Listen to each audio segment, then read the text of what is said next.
¿Por qué es importante esta materia? Porque la tercera causa de muerte en gatos es la enfermedad renal.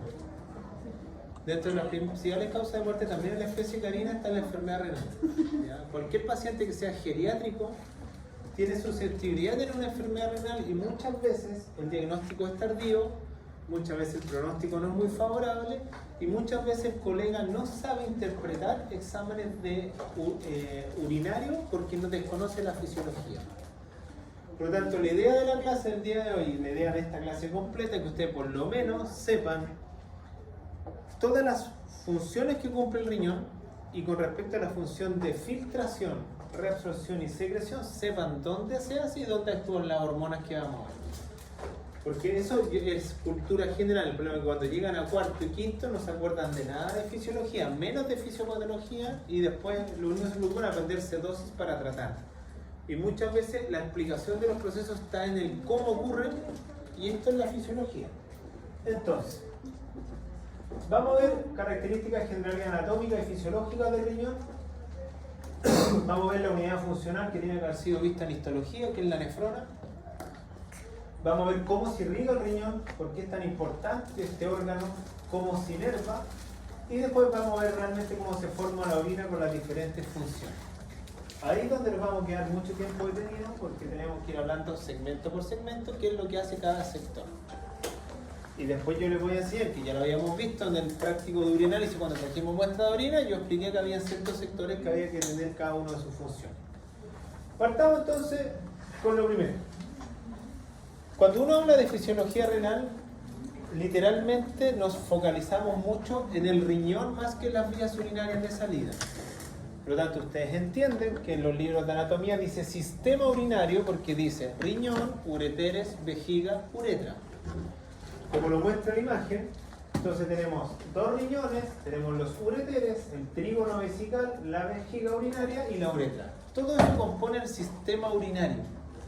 Pero cuando a uno le preguntan de este sistema quién es el que es funcional, son los riñones. Las vías urinarias, como dice su nombre, son vías urinarias de salida, por el cual la orina sale, y a lo más, si uno quiere decir función, es la vejiga porque es un esfínter y que regula el proceso de la micción. Pero cuando hablamos de función nos focalizamos en el riñón específicamente. Y cuando uno le pregunta a ustedes cuál es la función del riñón, quizás muchos de ustedes dirán, algunos limpiar la sangre, otros dirán filtrar, otros será producir la orina, pero el riñón tiene estas 5 funciones que están puestas ahí, vamos a ir al detalle una por una. Entonces, ¿cuáles son las funciones del riñón? Función con la letra A. Dice regular la osmolalidad. ¿Qué era la osmolalidad para la primera prueba? O la osmolaridad o osmolalidad, que es lo mismo, lo que pasa que en vez de se divide por kilos o se divide por litros, dependiendo de la unidad métrica. ¿Pero qué era la osmolalidad o osmolaridad? Que a nosotros nos permite saber si el animal está deshidratado o no está deshidratado. Osmolaridad es la concentración de solutos disueltos en el plasma. Y nosotros la primera materia aprendimos que del 100% de nuestro peso, 60% es agua y el 5% es plasma. Y el plasma es agua más soluto. Por lo tanto, si ustedes se recuerdan esto, si algunos se recuerdan, ¿qué podía hacer el riñón cuando un perro estaba deshidratado? Cuando la osmolaridad era muy alta, tenía muchas sales disueltas. ¿Qué hacía el riñón? ¿Cómo ayudaba al perro si no tiene fluidoterapia? ¿Cómo se ayuda al sistema? ¿Reabsorbía qué? No. Si está deshidratado, ¿qué es lo que tiene que reabsorber? Líquido. Líquido, agua. Y eso lo hacía una hormona que se llamaba, ¿cómo se llama la hormona que evitaba que uno, o que la orina de uno fuese muy concentrada y muy poco diluida? ¿Cómo se llama esa hormona? Que es la que todas las diuréticos, algo así, pero la antidiurética va sobre sí. Entonces cuando yo estoy deshidratado, el riñón me ayuda, y cuando yo estoy hiperhidratado también el riñón me ayuda. Por lo tanto, quien regula la osmolaridad y el volumen de líquidos orgánicos es el riñón. Por lo tanto, por eso usted ve una persona que tiene enfermedad renal y tiene que ir todos los días a dializarse, porque si no se va a dializar, no puede ese riñón cumplir la función de regular los volúmenes y esa persona empieza a retener líquidos en todas partes, porque el riñón no está permitiendo la eliminación o la reabsorción. Segundo, equilibrio electrolítico. ¿Qué electrolitos son importantes que hemos visto en fisiología, que lo hemos visto? Ustedes van a tener que estudiar, no sé desde cuándo van a estudiar para el lunes la otra semana, pero ¿cuáles electrolitos son recontra importantes para la funcionalidad cardiovascular, por lo menos? ¿Qué iones, qué electrolitos sí o sí se necesitan? ¿Cuál? ¿Cuándo? ¿Esta semana de qué tenían prueba? Hay de todo. O sea, ¿de cuándo van a empezar a estudiar realmente fisio? Mañana en la tarde. Mañana en la tarde. Mañana el miércoles. Ya, pero ¿cuáles iones son los más importantes para que funcione un músculo? Po? ¿Cómo no saber? Calcio, sodio, potasio, cloro. Por lo tanto, ¿quién mantiene el equilibrio de esos iones del organismo es el riñón? Por lo tanto, ¿quién me ayuda a que los niveles de sodio, cloro, potasio, calcio, magnesio, fósforo se mantengan en equilibrio? Es el riñón. Por eso un animal con problemas renales también va a tener desequilibrio de esos iones y con todo lo que involucra. Porque recuerden, para la materia del lunes, si no hay calcio, el músculo cardíaco no trae. Si no hay sodio, no hay depolarización o potencial de acción. ¿Sí? Por algo a las personas que le da calambre porque le falta sodio. Calambres musculares, falta de electrolitos durante el proceso de ejercicio, el músculo esquelético me estoy refiriendo. Equilibrio ácido-base. ¿Qué hacía el riñón para regular el pH? ¿Qué podía hacer el riñón? ¿Podía reabsorber el bicarbonato o...? Podía reabsorber o excretar bicarbonato y podía reabsorber o excretar iones de hidrógeno, ¿cierto? Por lo tanto, gracias al riñón, yo puedo compensar las acidosis o las alcalosis. ¿Fármacos ustedes todavía no tienen? No. ¿Ya? Pero el riñón también tiene que ver con excreción de productos de desecho. ¿Qué producto de desecho yo elimino por la orina? ¿Cómo se llama lo que yo elimino por la orina si ustedes le han hecho alguna vez algún examen? No piensen en el color, el olor y las características macroscópicas que vimos físicas en el laboratorio. ¿Pero qué producto de desecho eliminamos nosotros? Que nos mandan a pedir el perfil bioquímico a nosotros y a los animales. Que son sustancias nitrogenadas, no sé si han escuchado, la urea, ácido úrico, nitrógeno ureico sanguíneo, creatinina. Entonces, ¿quién hace la excreción de estos productos de desecho? El riñón. Y también lo hace cuando tomamos un fármaco. Porque, por ejemplo, si alguno de ustedes quiere tomar algún fármaco que tiene que pasar por el riñón, lo mismo en animales, uno primero tiene que chequear que el riñón esté viable, funcional para dar ese fármaco. Por eso, si a mí me quieren hacer una quimioterapia o algo, ¿qué quieren hacer? Van a contestar porque puede ser de mi hijo y si es grave, tengo que viajar. ¿Qué hizo ahora? Debo un segundito, a ver qué pasa.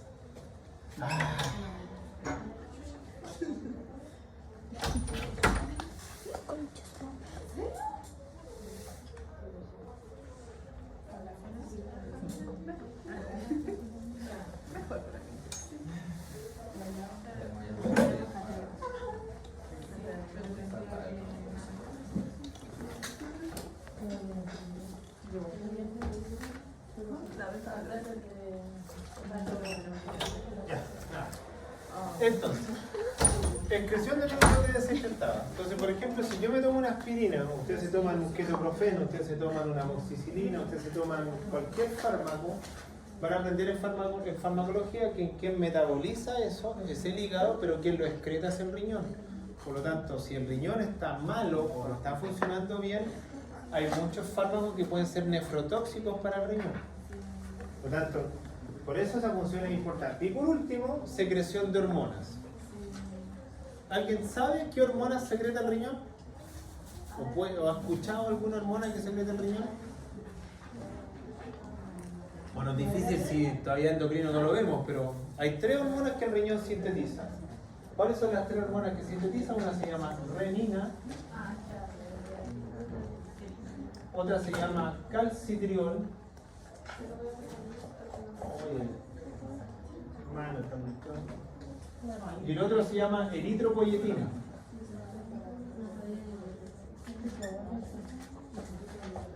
Entonces, vamos a botar y buscar otro más.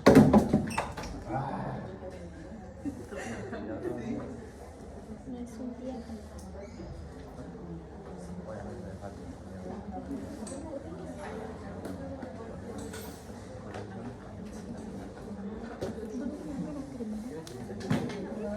Una hora de descanso. No,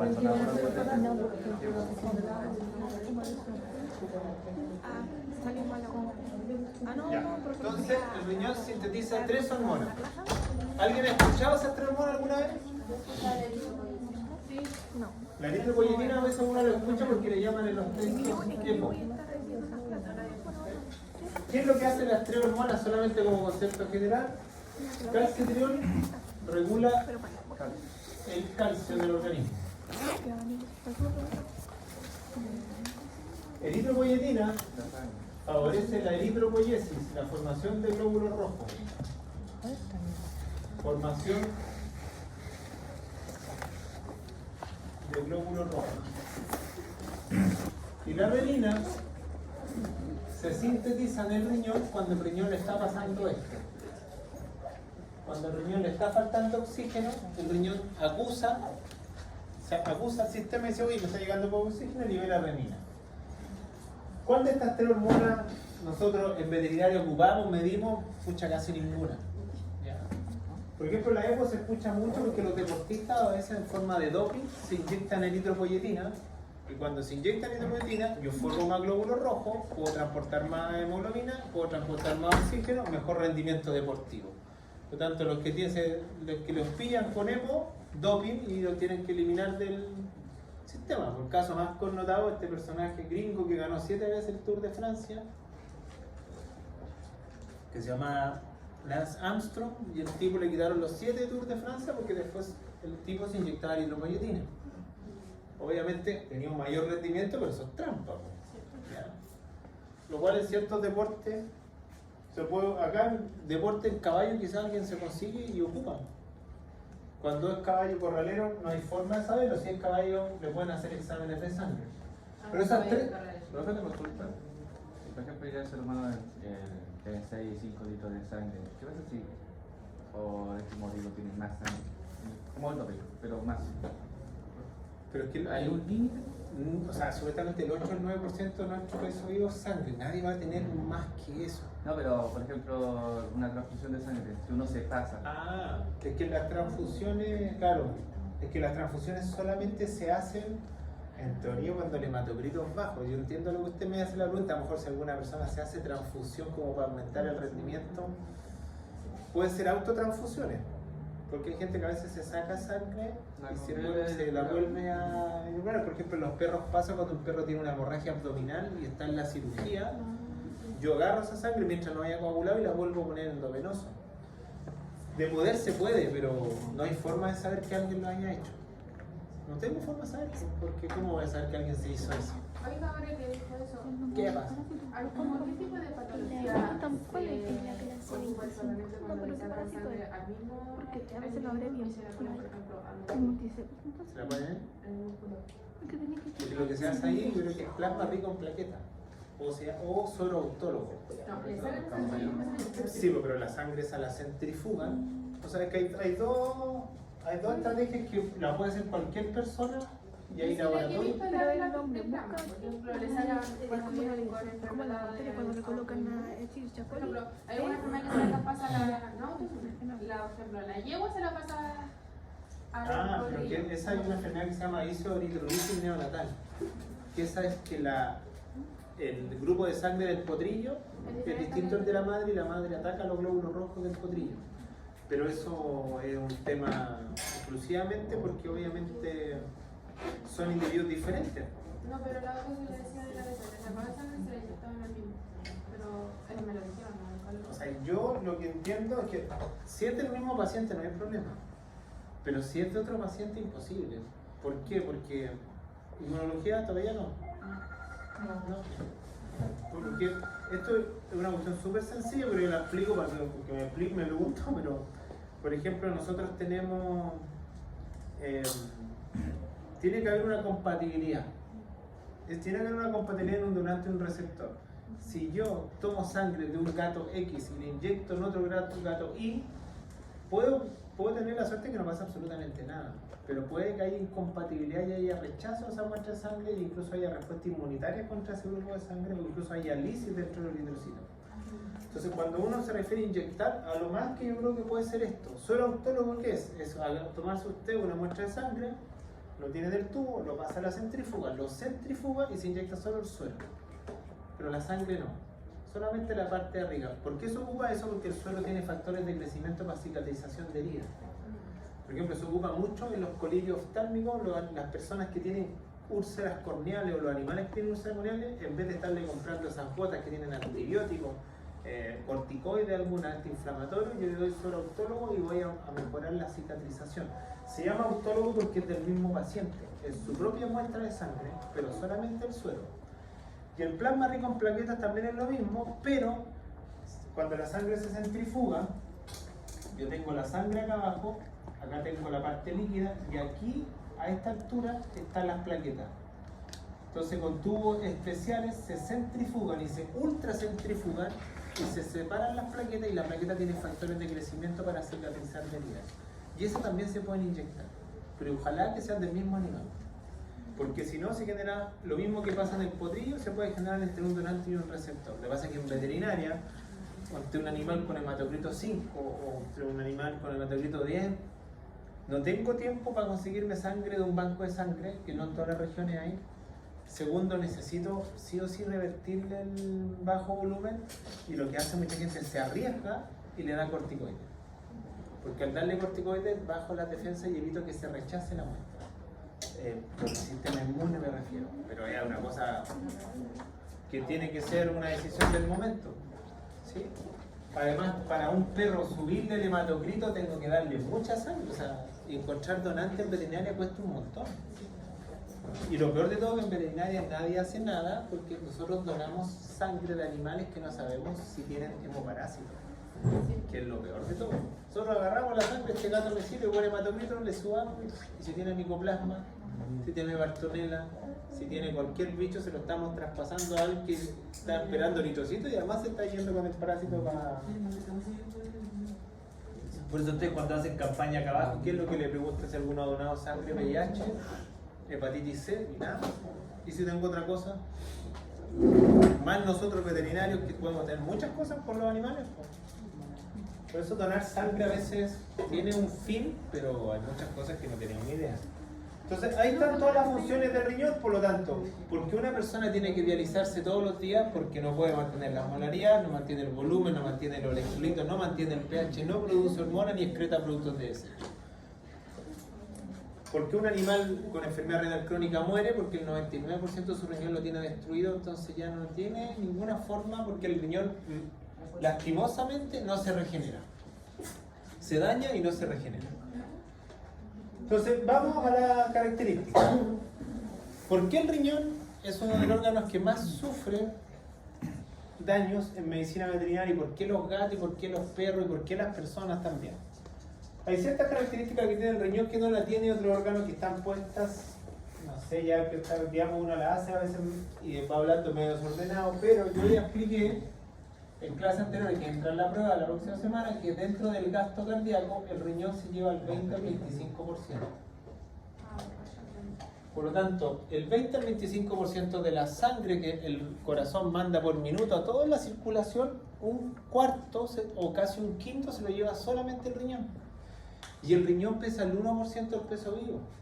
O sea, si un animal pesa 100 kilos, el riñón pesa 1 kilo y se lleva del 8 o 9% que tiene total de sangre, se lleva el 25% de eso.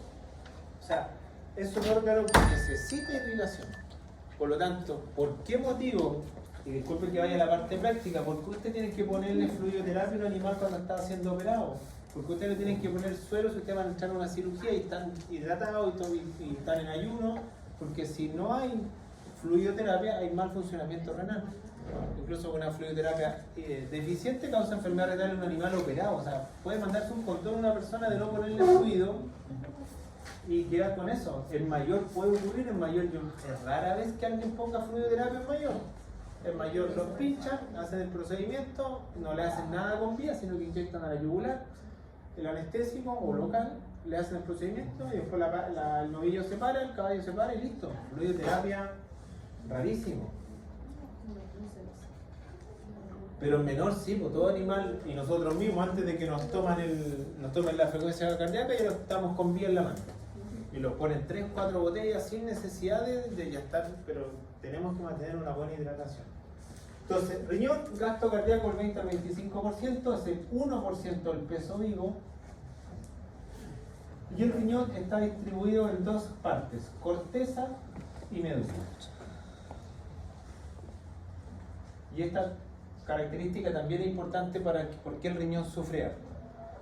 Del 100% de sangre que le llega al riñón, el 90% se lo lleva a la corteza y el 10% se lo lleva a la médula.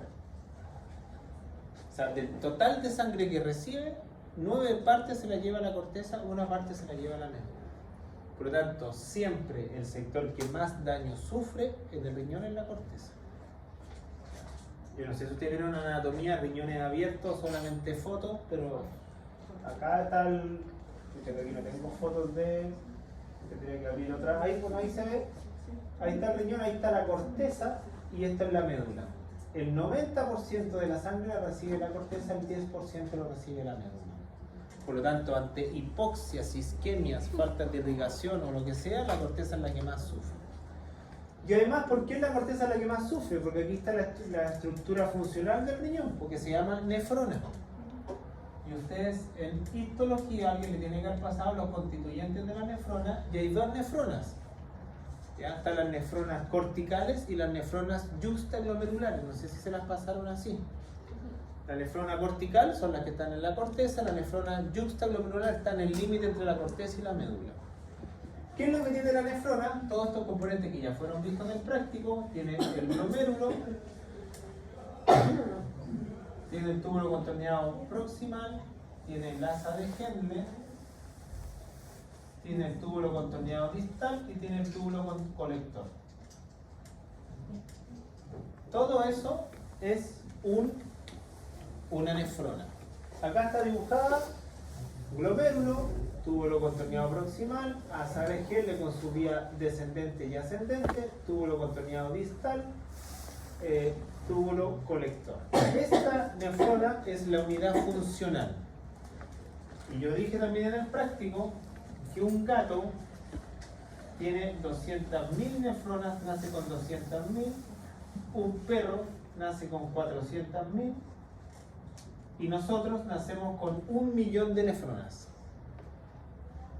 Eso es nuestra funcionalidad renal total. Entonces, el hombre, 1.000.000 de nefronas.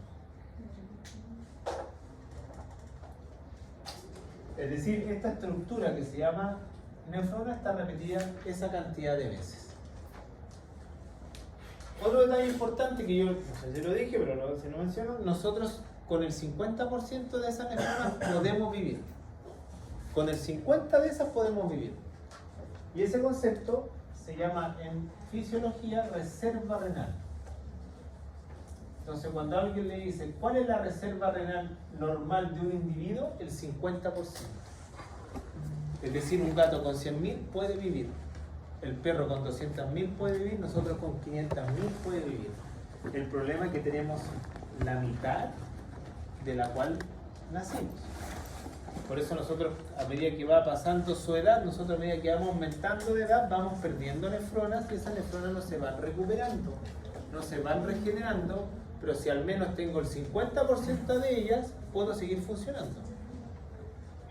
O sea, cuando le dicen que un animal tiene enfermedad renal, ya no le está quedando mucha reserva. ¿Se entiende el concepto de reserva? Vuelvo a repetir, 50% funcionales, 50% están como en la banca. Es como el equipo titular y el equipo suplente. Si yo agoto el equipo suplente, estoy jodido. Porque no tengo como... Por ejemplo, los gatos y los perros, cuando empiezan a fallar, esto es lo que le va quedando Esto es lo que se va destruyendo de un gato. En porcentaje. Entonces, si yo digo cuál es la reserva renal normal, es 50 y 50, ¿cierto? 50 funcional y 50 de reserva. Estos son, miren lo que explico acá. Los gatos tienen 4 estadios de funcionalidad de daño renal. Estado 1, 2, 3 y 4. Miren lo que yo pongo en el dibujo solamente para que entiendan. ¿Cuánto porcentaje tiene dañado un gato en el estadio 1? 67%. ¿Cuánta reserva le queda? ¿Cuánto le está quedando del 100%? 100 menos 67, ¿cuánto es? Está quedando 33, 75. Entonces, a medida que el animal empieza a tener enfermedad renal, va perdiendo nefronas y va disminuyendo su reserva. Y eso es progresivo. Eso ya yo no lo puedo detener, ya no lo puedo recuperar. Por eso el gato renal, lo mejor es diagnosticarlo a temprana edad y darle un tratamiento que le permita alargar su vida y que el paso entre una fase y otra sea lo más lento del tiempo. El problema es que la mayoría de animales llega en este estadio y ya no le queda nada de reserva y está todo dañado. Y los dueños los traen siempre en este estadio. Por eso si ustedes tienen un gato de 6, 7 años, un perro, háganle exámenes renales, no esperen a que tenga signos de enfermedad renal, porque entre antes lleguen mejor. Porque después ya llegando acá esto empieza a progresar y a veces progresa rapidito y obviamente no hay nada que hacer. Por eso una persona humana está en este estadio pero tiene diálisis, porque tiene que ir todos los días a ir a un consultorio, sentarse, que le filtren el plasma durante 2 horas, durante toda su vida para seguir viviendo. Y hay gente que está con 20, 30 años con diálisis, menos mal que eso lo paga el gobierno, eso está subsidiado, no sé. Pero estar 2 días con una máquina endovenosa para que los limpie la sangre.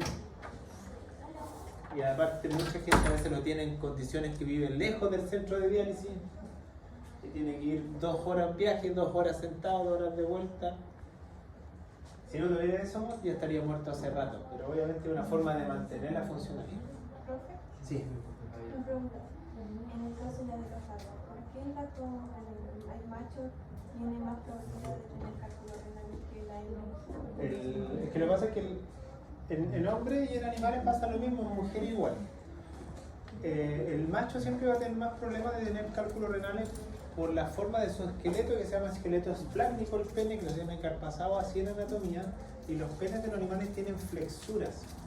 Y como tienen flexuras, en las flexuras donde es más fácil que se estanquen los cálculos. Y segundo, que eso es más frecuente en animales, no en nosotros, existe mucho animal castrado.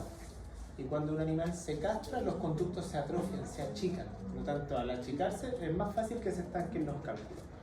Las mujeres no, porque las mujeres, bueno, igual pero se esterilizan, claro. Pero las mujeres tienen más riesgo de cistitis, de infecciones urinarias que de cálculos. Y eso es exclusivamente por la anatomía de la mujer, porque la uretra está en el piso de la vagina y la vagina tiene con la vulva bacterias. La vejiga urinaria no tiene bacterias, la uretra tiene bacterias y más encima dorsal al genital tiene el recto. Por lo tanto, como tiene 3 aberturas naturales que tienen microbiotas diferentes, por eso la mujer tiene más cistitis que el hombre. Y por eso si uno ve guaguitas, por eso las guaguitas mujeres tienen más cistitis porque están con el pañal. El pañal es la orina y defeca en el pañal, y si uno mantiene eso, las bacterias que son Escherichia coli del digestivo entran por la uretra a la vejiga cistitis. Por eso la mujer obviamente tiene más riesgo de eso, lo cual no es excluyente que los sexos no lo puedan tener, pero un hombre tener cistitis es rarísimo y una mujer tener cálculo también raro, ¿ya?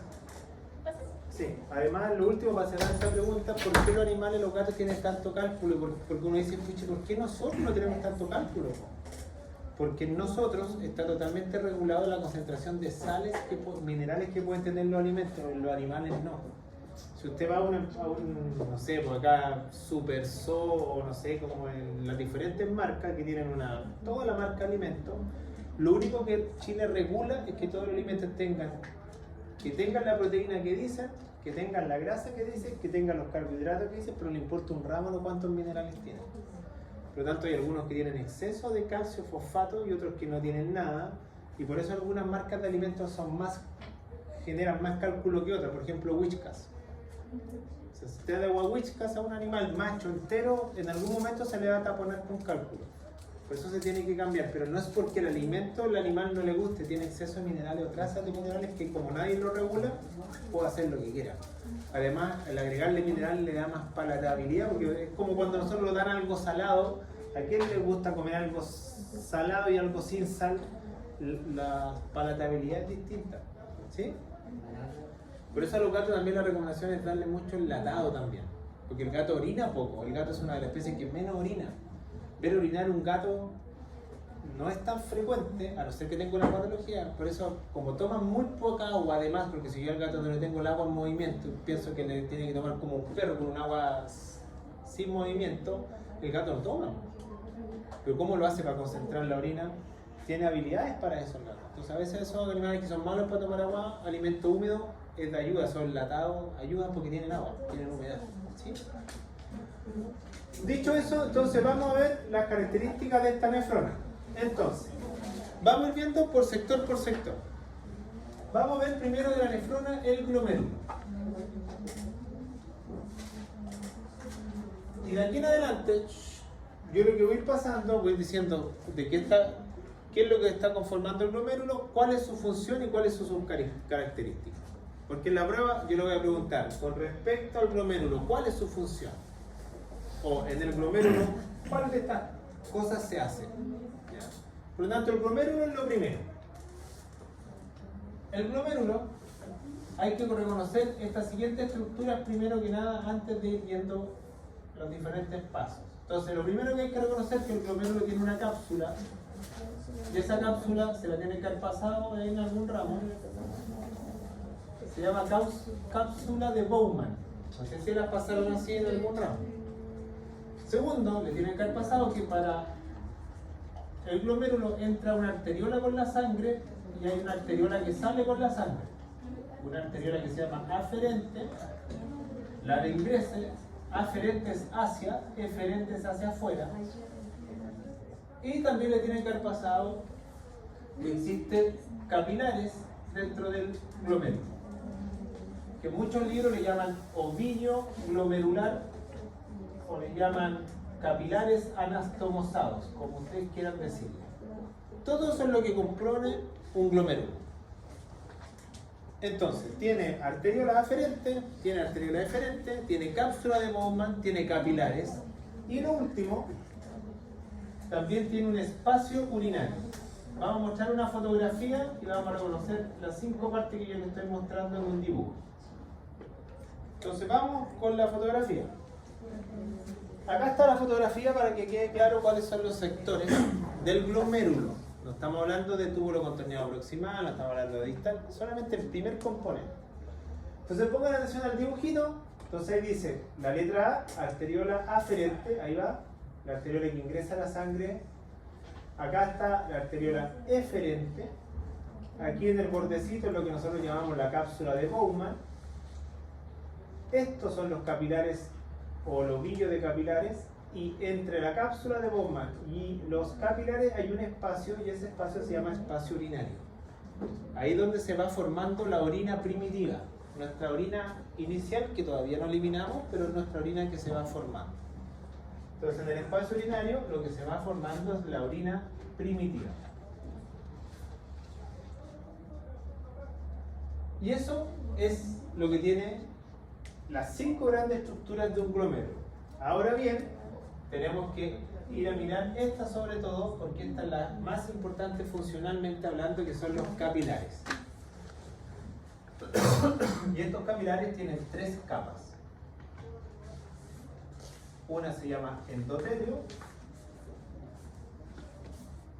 que se llama fenestrado, tiene fenestras. Otra se llama membrana basal.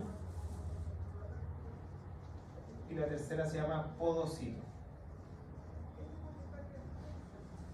Ahora vamos a verla en una fotografía.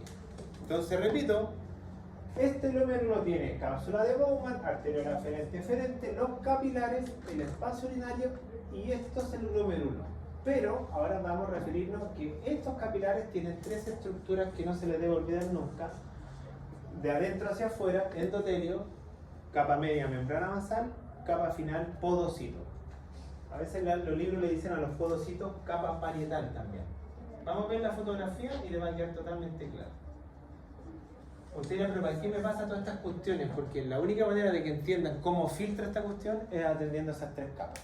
Entonces vamos a mostrar esas tres estructuras que están ahí. Después vemos los otros componentes del tubo. Esto tendría que estar por, digamos, la salta. Aquí está. Entonces acá están las tres capas para que miren el dibujito que está acá. Dice claramente aquí.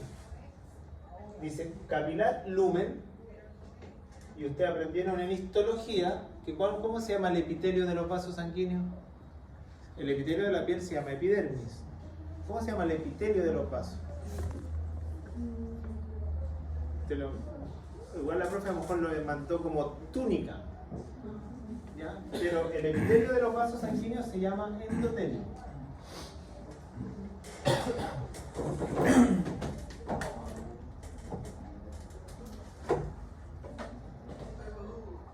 Entonces, si yo veo el epitelio de los vasos sanguíneos, está dibujado acá. Porque voy a llegar con el puntero, dice claramente ahí.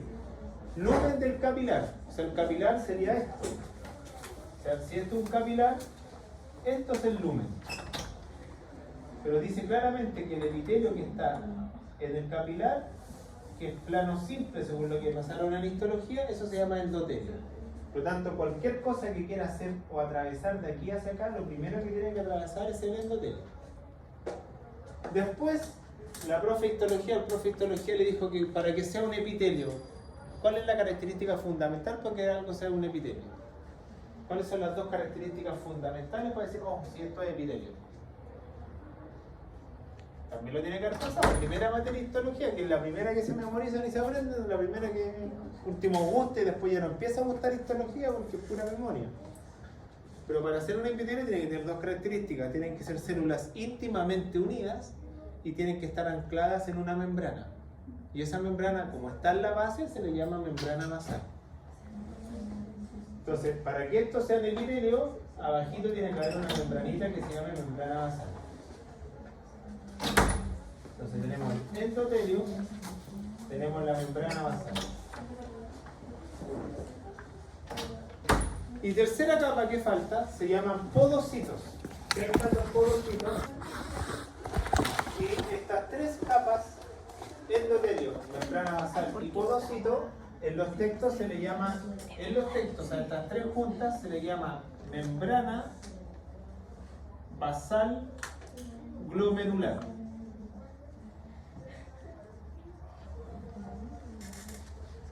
Entonces, a estas tres capas se le conocen los textos como membrana basal glomerular. Pero repito, está en el glomérulo, pero son los capilares que están adentro del glomérulo. ¿Sí? ¿Qué es lo que tienen este capilar que es tan bacán y por qué este capilar es distinto a un capilar pulmonar, un capilar hepático, un capilar cardíaco que hemos visto? Porque algunos dirán, profe, nosotros vimos capilares, pues, y el capilar lo que permitía era la ley de difusión, de que las cosas saliesen de un lado a otro, el oxígeno se moviese de un lado a otro. Pero este endotelio es fenestrado. ¿Qué quiere decir que tiene fenestra? Que tiene poros. ¿Ya? Entonces yo siempre cuando trato de explicar funcionalidad renal digo, imagínense un colador. El colador, si ustedes lo ven, tiene un entrerrejado. Y entre enrejados, dependiendo del tipo de colador, hay de diferente tamaño y hay de diferente tamiz. Tamiz es decir, la apertura que hay entre ese pequeño orificio que va a permitir que cosas pasen y otras cosas se retengan. Por lo tanto, eso es lo que hace el glomérulo. El glomérulo tiene no es que sea un colador, pero para que se entienda, gracias a estas tres capas, permiten que ciertas cosas puedan atravesar esto y llegar al espacio urinario. Porque todo lo que atraviesa esa membrana basal glomerular va a llegar al espacio urinario y va a formar la orina primitiva. ¿Se entiende? Entonces ahí está la imagen, vuelvo a repetir. para que algo salga tiene que atravesar estas 3 capas para llegar al espacio urinario. Aquí dice cápsula de Bowman y aquí está el espacio que esté formando la orina primitiva. Entonces, aquí viene lo que es obvio. ¿Qué cosas atraviesan estas 3 capas y qué cosas no atraviesan estas 3 capas en condiciones normales? Entonces, para entender eso, ahí están las 3 barreras, mira, ahí están anotadas en todo caso, endotelio, ahí están las fenestras o los poritos, se los dibuja así en los esquemas, como que tienen poros, que miden nanómetros, membrana basal, ahí dice membrana basal y después dice podocito. Para que algo salga tiene que atravesar por la fenestra, por la membrana y llegar al espacio urinario que se quiere ubicarse aquí. ¿Qué cosas atraviesan, qué cosas no atraviesan? Dependen de los siguientes factores. ¿Cuáles son los factores? Aprendido ya para la primera prueba. Para que atraviese membrana, ¿qué es lo que limita? Tamaño, la carga eléctrica,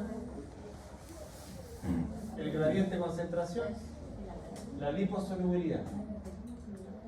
Esas 4 cosas son recontra importantes.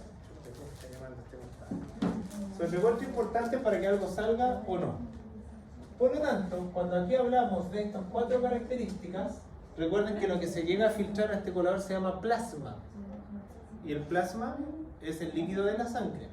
Por lo tanto, como es plasma, el plasma tiene los siguientes componentes, tiene varios más, pero el plasma cuando uno empieza a ver está compuesto 91,5% por agua, 7% por proteínas y el 1,5% de otras cosas. Otras cosas que son iones, glucosa, hormonas, grasa, sodio, cloro, potasio, magnesio, lo que quieran. Entonces todo eso está llegando a este colador y hay cosas que van a atravesar el colador y hay cosas que van a quedar retenidas en el colador. En un colador sano y bueno, fisiológicamente hablando, como el glomérulo que esté funcionando. Entonces, ¿cuál es la principal limitante? La principal limitante son 2. ¿Igual influye la liposolubilidad? Sí. ¿Igual influye el gradiente de concentración? Sí. Pero las 2 cosas más limitantes son el tamaño y la carga. Por lo tanto, toda estructura que pese más de 70.000 Dalton, que es la unidad de medida, no atraviesa esta fenestra o este colador. Cualquier cosa que tenga menos de ese tamaño puede atravesar. Obviamente esto es un concepto exclusivamente teórico. Y de las cargas, hay 3 posibilidades. La carga puede ser positiva, puede ser neutra o puede ser negativa. ¿Quién atraviesa mejor? Las cargas positivas a diferencia de las cargas negativas. Por lo tanto, siempre una carga positiva va a atravesar más rápido. Entonces ustedes me dirán, como miércoles me va a preguntar en la prueba y la prueba yo le voy a preguntar, ¿cuál de los siguientes iones atraviesa más fácilmente? Le pongo el cloro, negativo, le pongo el bicarbonato, negativo, le pongo las proteínas, negativo, le pongo... ¿cuál otro puede ser negativo? Los fosfatos, negativo, y le pongo sodio. ¿Quién atraviesa mejor?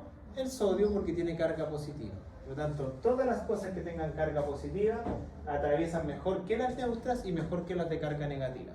Pero también es una limitante el tamaño.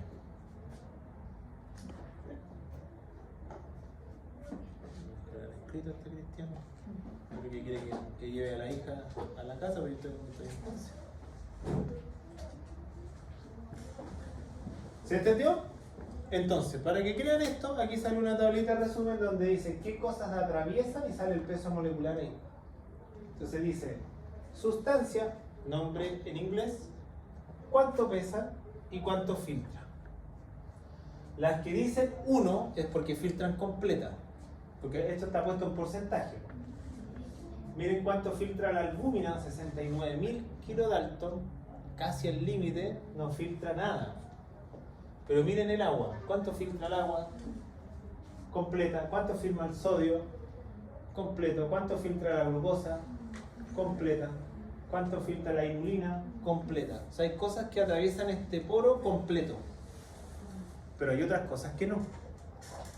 Entonces, ¿qué le pasa a un gatito que tiene esto? El riñón no lo tiene funcionando bien, entonces empiezan a pasar cosas que no debiesen pasar y se empiezan a retener cosas que no se debiesen retener. Entonces ahí están problemas y el riñón obviamente no cumple su función. Entonces, para la prueba, obviamente, esto hay que saberse las etapas, las capas que tiene que atravesar. Estos son 40 nanómetros, las fenestras son chiquititos los poritos. Y aquí están las sustancias que pueden aparecer. Entonces aquí en todo caso lo dice. Dice, fenestras son la primera barrera, estos poros, después la membrana basal y después los podocitos. Y así se ve, en el microscopio electrónico se ve como un entrerrejado, y por estos poritos es donde atraviesan las cosas que se filtran. Eso es como la membrana basal glomerular. Entonces, por eso aseméjelo siempre a un colador. Obviamente si el colador falla, es como cuando un colador no solo se rompe, ya lo puedo ocupar, pero va a filtrar más de lo que yo quiero que filtre, pues, así de sencillo. Estos son las fenestras, ¿sí? Son los capilares fenestrados que están ahí. Entonces, aquí lo que muestra es lo que estoy explicando de palabras. Vean el gráfico los tres colores, el rojo, el negro y el azul. Entonces, veamos para que entiendan el gráfico.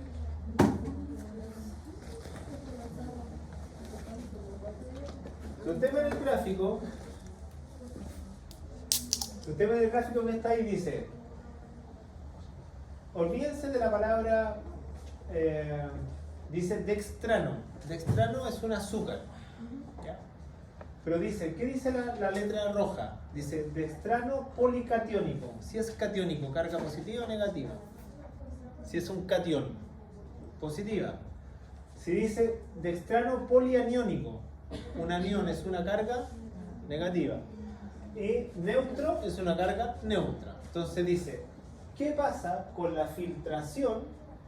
Ahí arriba, ¿qué pasa con la filtración a medida que yo voy cambiando la carga de una misma molécula?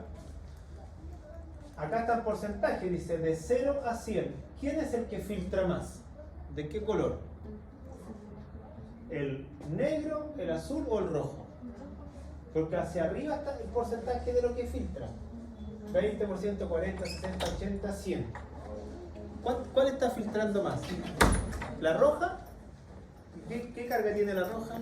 Positiva. Por lo tanto, por eso digo, las cargas positivas filtran mejor que las neutras y filtran mucho más que las negativas. Entonces, por eso hay cosas que nosotros nunca vamos a filtrar por el glomérulo. Como por ejemplo proteínas. Las proteínas todas tienen carga negativa y todas pesan mucho. Filtrarla cuesta un montón. La glucosa no tiene carga, por lo tanto, como no tiene carga y tiene bajo peso, filtra. Entonces dice, las grandes moléculas con carga negativa se filtran con menos facilidad que las moléculas de igual tamaño pero cargadas positivamente. Alguno dirá, ¿por qué? ¿Cuál sería la explicación de por qué las positivas filtran más que las negativas? Porque el riñón, ¿cómo va a saber? Aquí viene una positiva, no, aquí viene una negativa, aquí viene una neutra. ¿Por qué filtran más las positivas que las negativas? ¿Cuál será la explicación?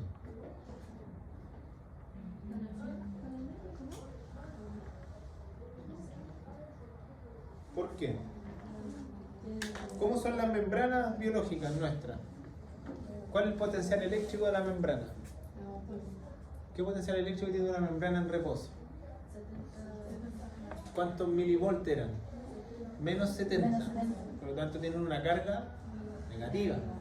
Entonces obviamente por un tema electrostático de atracción, de que se llama fuerza de Van no sé cuánto, como la pasaban en química, obviamente se atrae más las cargas opuestas, porque la carga positiva va a pasar más rápido que las cargas negativas.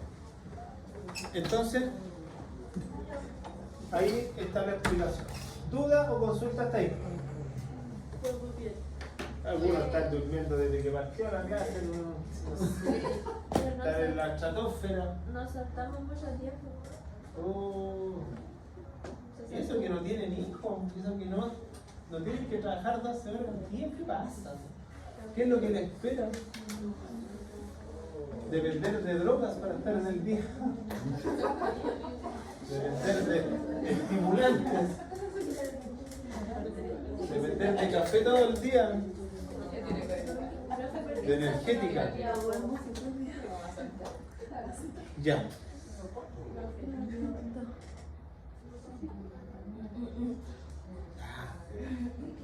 Entonces Entonces, vimos recién la primera parte que es solamente el glomérulo. Entonces, antes de pasar a la siguiente parte, van a tener que poner atención en esto y lo siento, pero no sé cómo lo van a hacer para poner atención, pero concentrarse pero después.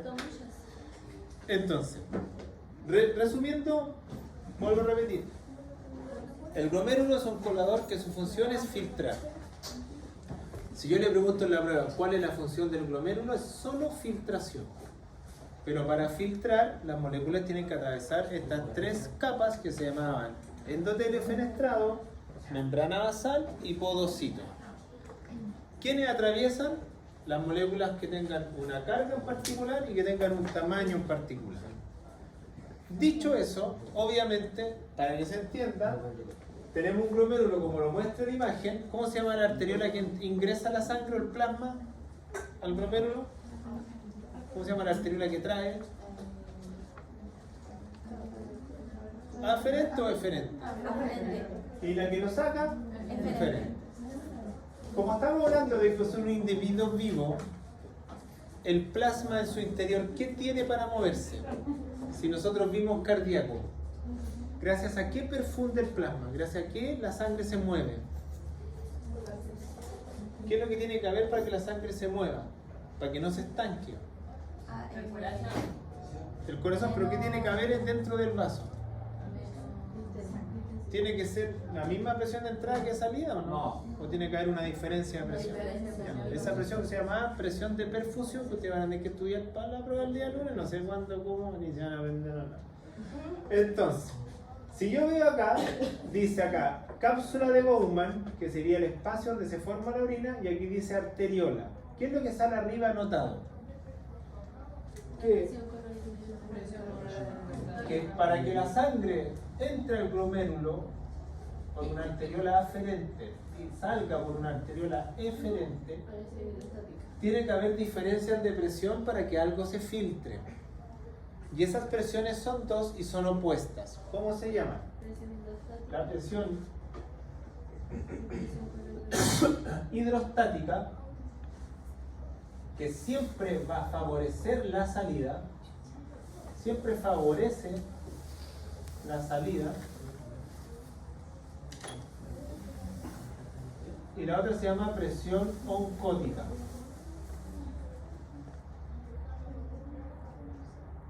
Entonces, ¿quién mantenía la presión hidrostática? ¿Quién es el que ¿Cuál es la presión hidrostática?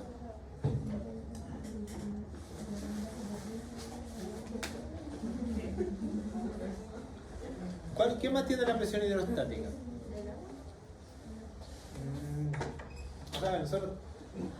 El agua del plasma puede hacer que la sangre esté más líquida o más viscosa, pero la presión hidrostática la mantiene la presión arterial, y eso, ¿quién tiene que ver con eso? El corazón.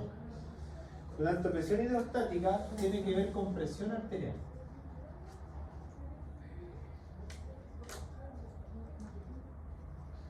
¿Y quién tiene que ver con la presión oncótica? ¿Quién mantiene que todo lo que está en el plasma se mantenga y no salga? Que también fue visto en cardiovascular.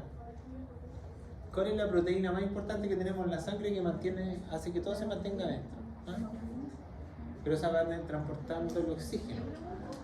¿Cuál es la proteína que mantiene la presión oncótica del plasma?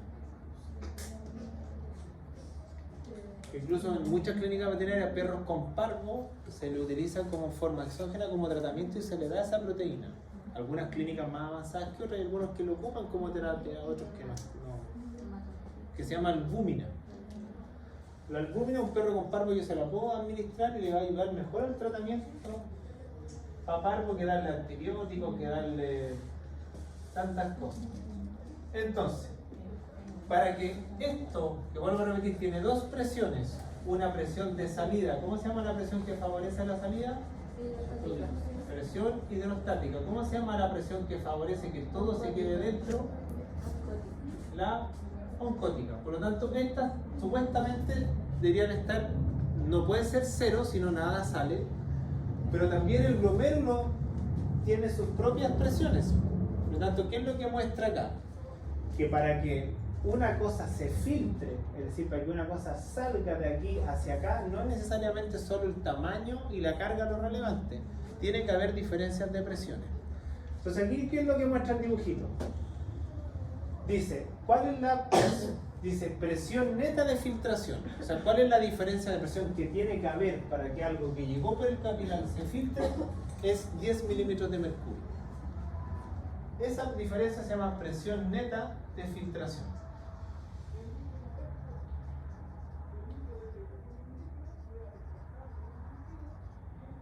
$10 milímetros de mercurio. Entonces ustedes dirán, profe, ¿de dónde salen estos 10 milímetros de mercurio? Están puestos ahí en la fórmula. Entonces, pongan atención a la fórmula que aparece en el dibujito y los números que aparecen en el gráfico. Dice, ¿con qué presión llega la sangre al riñón? ¿Cuál es la presión arterial con la que llega al glomérulo? Llega con 60 milímetros de mercurio. ¿Alguien se acuerda con qué presión sale de aquí del corazón? ¿Cuál es la presión de salir que sale en la aorta? Por eso hay que tomar cardíaco por la semana. Sale con 98. Y si ustedes van a un gráfico de cardíaco que yo voy mostrándole, a medida que sale el corazón y se va alejando, la presión va disminuyendo. Entonces cuando llega al riñón, ya no llega con 98 de presión, sino que llega con 60. Esa presión hidrostática es la que va a permitir que todo salga hacia afuera. Esta es 60.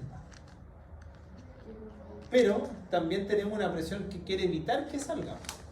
¿Y cuál es esa presión que quiere evitar que salga? Son dos, y son presiones que tiene el glomérulo con la arteriola y que tiene la cápsula.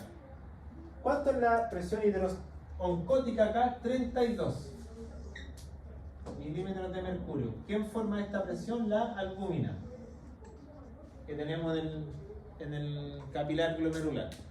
Y miren la cápsula de Bowman. La cápsula de Bowman también supone que algo salga. Y esa cápsula de Bowman, cuando se opone a que algo salga, es que esta cápsula hace un efecto de resistencia, y cuando esta cápsula hace resistencia se mantiene en 18. Por lo tanto, si ustedes restan, ¿cuáles fuerzas favorecen la salida de las tres? ¿Cuál es la única fuerza que favorece que salga? La hidrostática del capilar. ¿Cuáles son las fuerzas que se oponen que salga? Una y dos. Entonces, si ustedes suman 32 más 18, ¿cuánto da? 32 más 18. 50. ¿Y 60 menos 50? 10. Por eso la presión neta de filtración es de 10 milímetros de mercurio.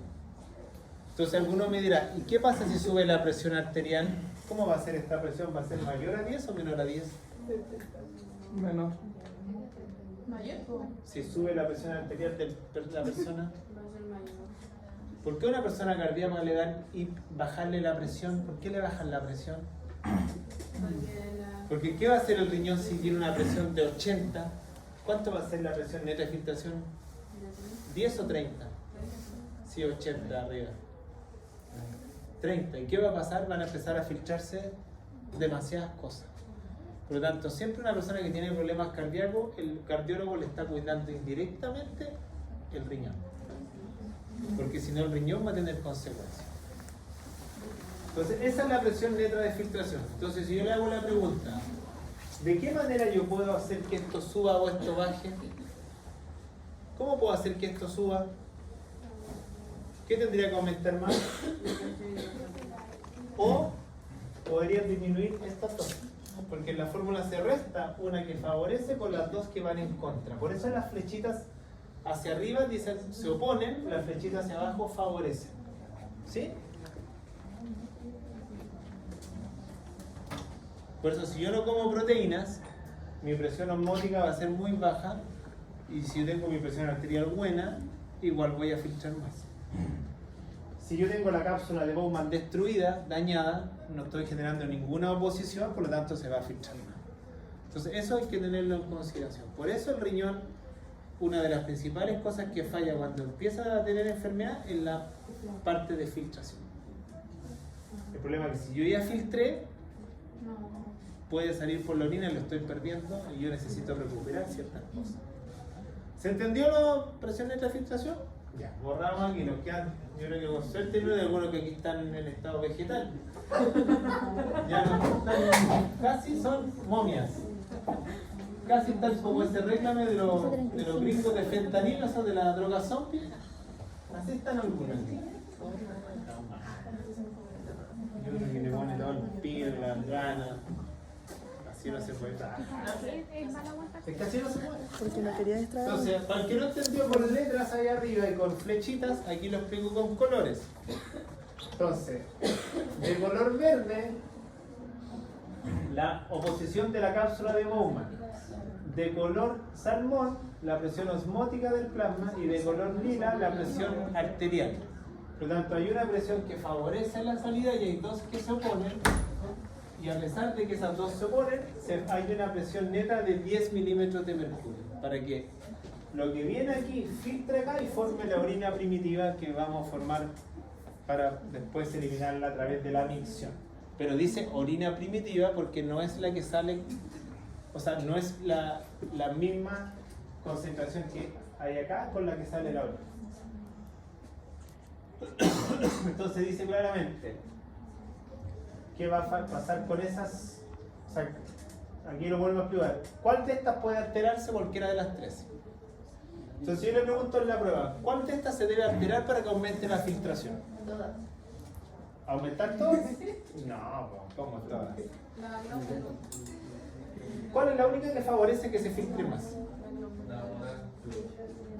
Por lo tanto, si aumenta mi presión arterial, filtro más. Si yo tengo la presión en 60, normal, pero esta disminuye o esta disminuye, también va a filtrar más. Por lo tanto, hay tres posibilidades de cambio, que si alguna de estas se modifica, esta sube mucho o estas dos bajan mucho, esta presión neta va a aumentar y por lo tanto voy a filtrar más. Y eso yo lo tengo que tener en consideración. Por eso el riñón tiene que estar impecable, por eso el plasma tiene que estar impecable y por eso tengo que darle fluidoterapia a un paciente. Porque si no, por ejemplo, si yo le doy mucha fluidoterapia a un paciente, ¿cuál presión aumenta si le doy mucha fluidoterapia? Si le doy mucha agua, entre comillas, en el plasma. La hidrostatia, pues estoy afectando la presión por la cual está pasando dentro del vaso, por lo tanto va a filtrar más. Entonces ese es el primer componente. Después vamos a volver atrás para explicar otras cositas. Yo me voy saltando. Entonces después tenemos el segundo componente, que se llama túbulo contorneado proximal, y es el que vamos a alcanzar a pasar para dejarlo explicado. Entonces estaba aquí. Ahí está. Después nosotros tenemos un sistema tubular. O sea, pasó un glomérulo, pasó el colador, se filtró, porque las presiones fueron netas de 10, se filtró por tamaño, se filtró por carga y ya lo filtré el colador. Ya lo tengo fuera del colador, listo en la orina primitiva. Entonces ahora viene un sistema que se llama sistema tubular. Y ese sistema tubular está compuesto del túbulo contorneado proximal, del túbulo contorneado distal, del túbulo colector y el asa de Henle. Entonces, vamos a ir explicando uno por uno. Entonces vamos a alcanzar a explicar el túbulo contorneado proximal. ¿Por qué el túbulo contorneado se llama túbulo contorneado proximal? Porque está de inmediato pegado al glomérulo. Entonces, si yo veo el dibujito que está acá, ahí está el glomérulo que estábamos recién pasando con la cápsula de Bowman que está dibujada ahí. Y aquí, una vez que sale la orina primitiva, lo primero que se encuentra es el túbulo contorneado proximal. ¿Y qué característica tiene el túbulo contorneado proximal? Ahí lo muestra el dibujito, que es este dibujito que está acá. Y ahí tendrán que acordarse ustedes de algo de fisión de histología o biología celular. Si el túbulo contorneado proximal tiene microvellosidades, ¿para qué quiere esas microvellosidades? ¿Qué hacen las microvellosidades en una célula? No los cilios, porque los cilios hacen esto. Los flagelos también se mueven en las bacterias, por ejemplo, pero una microvellosidad. ¿Qué es lo que, ¿por qué uno tiene una microvellosidad? ¿Qué es lo que quiere ampliar? ¿Por qué el intestino tiene vellosidades y el otro órgano no tiene vellosidades? ¿Por qué tiene que tener? Pero que ahí lo que se vienen son las bacterias. Pero digo, el intestino cuando usted la profe decía, tiene vellosidades intestinales y tiene criptas aquí.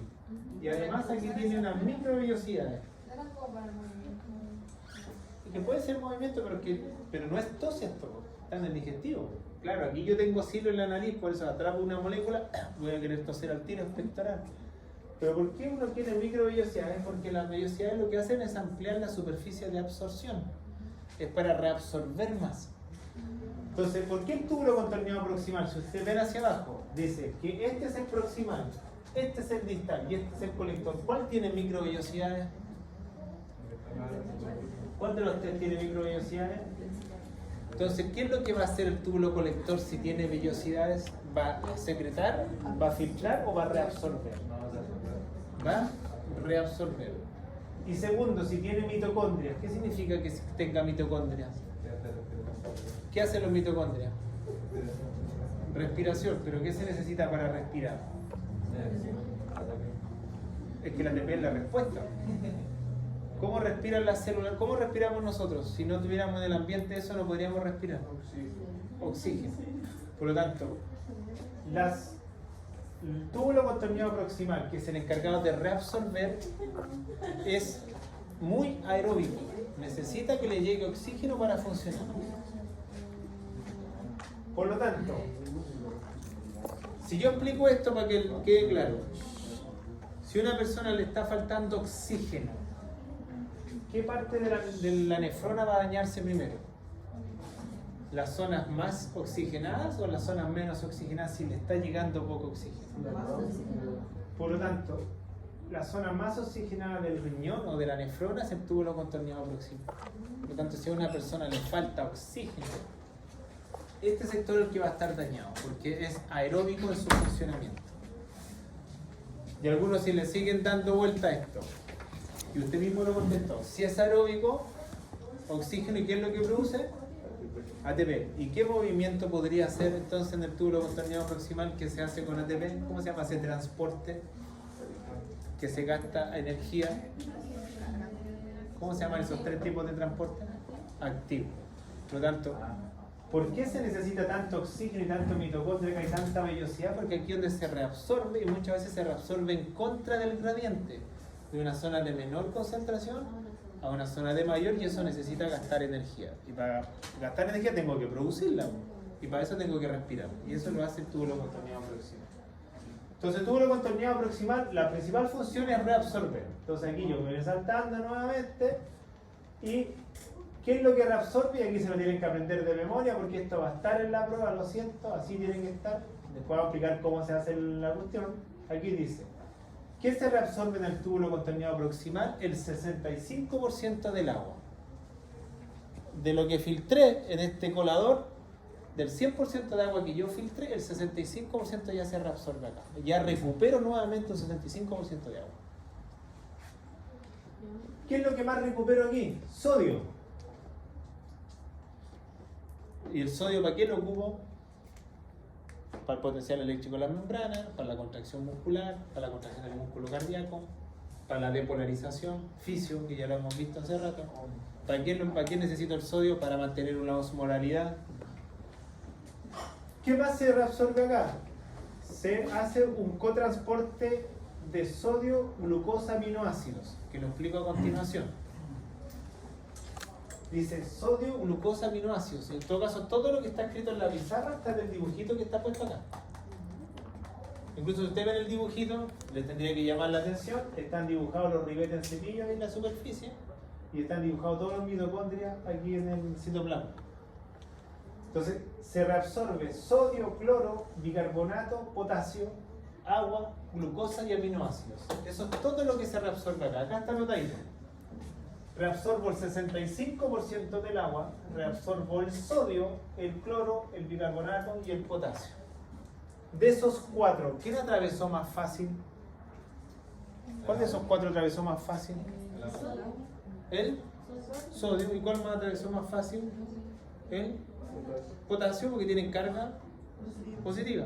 El cloro y el bicarbonato les va a costar un poquitito más porque tienen carga negativa. Pero yo reabsorbo esas cuatro cosas aquí. O sea, yo filtré y lo recuperé al tiro. ¿Se entiende? ¿Qué es lo otro que recupero acá? Glucosa y aminoácidos. Porque si ustedes van a la diapo ultra anterior, ¿cuánto se filtraba la glucosa de 0 a 1? ¿Se la guarda alguno de imagen? Ahí está la glucosa. ¿Cuánto se filtra? 1, se filtra el 100%. Entonces, ¿qué hace el sistema? Dice, chuta, el azúcar la tengo que recuperar porque sin la glucosa no hay respiración, no está la bioquímica que nos pasaron, esa latera de acetil-CoA, ciclo de Krebs, fosforilación oxidativa. Tengo que recuperar la glucosa. ¿Dónde se recupera? En el túbulo contorneado proximal. ¿Y cuánto se recupera? El 99,9%.